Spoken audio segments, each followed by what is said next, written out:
सन् 1992 को मार्च महिनामा अमेरिकाको एउटा आधारभूत रणनीति सतहमा आयो। शीत युद्धपछि अमेरिकाको लक्ष्य के हुने भनेर सो रणनीतिले तय गरेको थियो।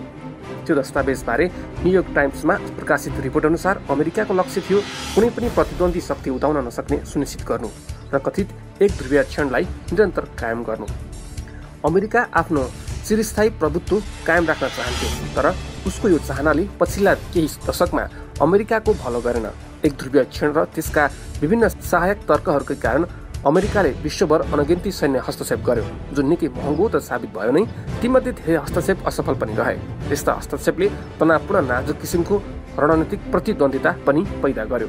अमेरिकाले सन् 2018 मा उत्तिकै विस्तृत अर्को रणनीति अगाडि सार्यो, US strategic framework for the Indo Pacific. जनवरी 2021 मा सार्वजनिक भएको यो रणनीतिमा पनि 1992 को रणनीतिकै प्रतिध्वनि सुन्न सकिन्छ, तर इन्डो पेसिफिक रणनीतिले पहिलेको भन्दा बढी विध्वंसकारी परिणाम निम्त्याउन सक्छ। ट्रम्प प्रशासनले तयार गरेको कतिपय नीतिबाट बाइडेन प्रशासनले तुरुन्तै आफूलाई अलग्याएको छ, तर चीन सम्बन्धी नीतिमा भने परिवर्तन भएको छैन। बाइडेन प्रशासनले अमेरिकी प्रतिरक्षा नीतिको समीक्षा सुरु गरेको छ। यति बेला अमेरिकाले इन्डो पेसिफिक रणनीतिलाई मिल्काएर राजनीतिक यथार्थलाई अझ राम्ररी बुझेर नयाँ रणनीति तयार गर्नु उपयुक्त हुन्छ। ट्रम्प प्रशासनको यो रणनीतिक ढाँचाप्रति त्यसका लेखकहरू यति आनन्दित थिए कि सत्ता छाड्नु अघि त्यसलाई सार्वजनिक गर्न उनीहरूले आवश्यक ठाने, जबकि सामान्यतः यस्ता रणनीति 30 वर्षपछि मात्रै सार्वजनिक गर्ने चलन छ। दस्तावेज सार्वजनिक गर्ने उनीहरूको यो कदम बाइडेन प्रशासनलाई बाँध्ने र निर्देश गर्ने उद्देश्य प्रेरित देखिन्छ। यस्ता दस्तावेज पनि 1992 के ढाँचामा निर्मित देखिन्छ, किनभने यो दस्तावेजले पहिलो वाक्यमै इन्डो पेसिफिक क्षेत्रमा अमेरिकाको रणनीतिक श्रेष्ठता कायम राख्ने उद्देश्यलाई स्थापित गर्छ। प्रभुत्व कायम राख्ने अन्तिम उद्देश्य लिनु आफैमा द्वेषपूर्ण र अहङ्कारपूर्ण देखिन्छ। सायद त्यसैले नै यस्ता दस्तावेज लामो समयसम्म गोप्य राख्ने गरिन्छ। यसका अलावा इन्डो पेसिफिक रणनीतिको सो दस्तावेजमा चीनको अनुदार प्रभाव क्षेत्रलाई रोक्ने कार्यलाई निकै महत्त्व दिएको छ। त्यसमाथि सो क्षेत्रमा अमेरिकी मूल्य मान्यता प्रवर्धन गर्ने पनि वाचा गरिएको छ। यो रणनीति नवपरम्परावादी र नवउदारवादी सोचको संयोजन हो। यसले विदेश नीतिको क्षेत्रमा रहेका साम्रान्तहरूको एउटा ठूलो हिस्सालाई सन्तुष्ट तुल्याउँछ, किनभने यसले नयाँ शीत युद्धको बाटो देखाएको छ र यो शीत युद्ध चीन विरुद्ध केन्द्रित हुनेछ। तर यो दस्तावेजका अनेकौं विरोधाभासप्रति यसका लेखकहरू बेखबर देखिन्छन्। उदाहरणका लागि यो रणनीतिको उद्देश्य छ इन्डो पेसिफिक क्षेत्रका मुलुकहरूको त्यस्ता सिद्धान्तलाई निरन्तरता दिउन् जसले अमेरिका र सो क्षेत्रको समृद्धि र स्थायित्व सम्भव तुल्याओस्। अनेक किसिमका मुलुक भएको यो क्षेत्रमा यस्तो उद्देश्य अमिलो देखिन्छ। यो क्षेत्रमा वाशिंटनका सम्भावित साझेदारहरूमा अत्यन्त अलोकतान्त्रिक भियतनामदेखि लोकतन्त्र खतरामा परेको मुलुक फिलिपिन्ससम्ममा छ।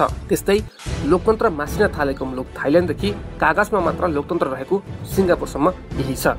अन्तर्राष्ट्रिय सम्बन्धलाई बुझ्ने सन्दर्भमा पनि यो रणनीतिक दस्तावेज अपरिपक्व देखिन्छ, किनभने अमेरिकाले प्रभुत्व स्थापित गर्न खोज्दा उत्पन्न हुने सुरक्षा दुविधालाई यसले पुरै व्यवस्था गरेको छ।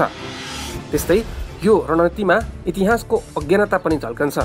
दस्तावेज भन्दा दक्षिण कोरिया र जापानले अमेरिकी गठबन्धनको सदस्यका रूपमा आपसमा सहकार्य गर्नै पर्छ, जबकि उपनिवेशकालीन सम्बन्धका कारण दक्षिण कोरिया र जापान बीचको द्विपक्षीय सम्बन्धमा निकै कठिनाइ छ। उल्लेखित कमजोरीहरू गम्भीर छन्, तर तिनलाई घातक भन्न मिल्दैन। तर यो दस्तावेजले ताइवानलाई जसरी प्रस्तुत गरेको छ त्यो भने घातक बन्न सक्छ।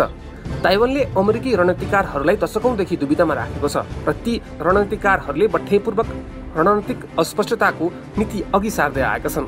त्यो भनेको सामान्य रूपमा ताइवानमाथि चीनको दाबीलाई स्वीकार्ने, तर सूक्ष्म रूपमा भने चीनलाई अवरोधको संकेत दिने हो, ताकि यो जटिल विषय शान्तिपूर्ण रूपमा समाधान हुने बाटो बन्द नहोस्।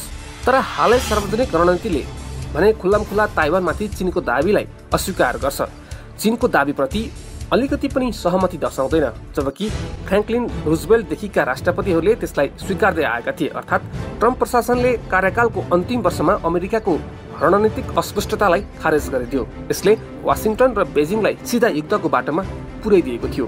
केही अमेरिकीहरू युद्धको सम्भावनालाई स्वागत गर्छन्, तर उनीहरूलाई अहिले अमेरिका र चीनको सैन्य सन्तुलन र युद्ध भयो भने सम्भावित नतिजा के हुन सक्छ भन्ने विषयमा कुनै जानकारी छैन।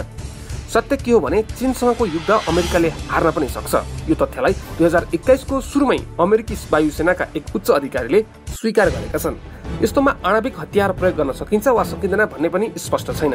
इन्डो पेसिफिक रणनीतिको ताइवान सम्बन्धी हिस्सा सबैभन्दा उत्ताउलो छ, तर भारत सम्बन्धी हिस्सा चाहिँ सबैभन्दा मूर्खतापूर्ण देखिन्छ।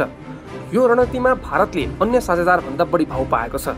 भारत विशाल र आकर्षक मुलुक होला, तर के अमेरिकाको राष्ट्रिय सुरक्षा अधिकारीहरूको यदि धेरै ध्यान खिच्न लायक छ त भारतको सेनामा सुधार हुँदैछ, तर नयाँ दिल्लीले गतिलो सैन्य शक्ति आर्जन गर्न सक्छ भन्नेमा शङ्का गर्नुपर्ने अनेकौं कारण छन्। यसको एउटा कारण हो भारत ज्यादा जसो हतियारका लागि विदेशी आपूर्तिकर्तासँग निर्भर छ।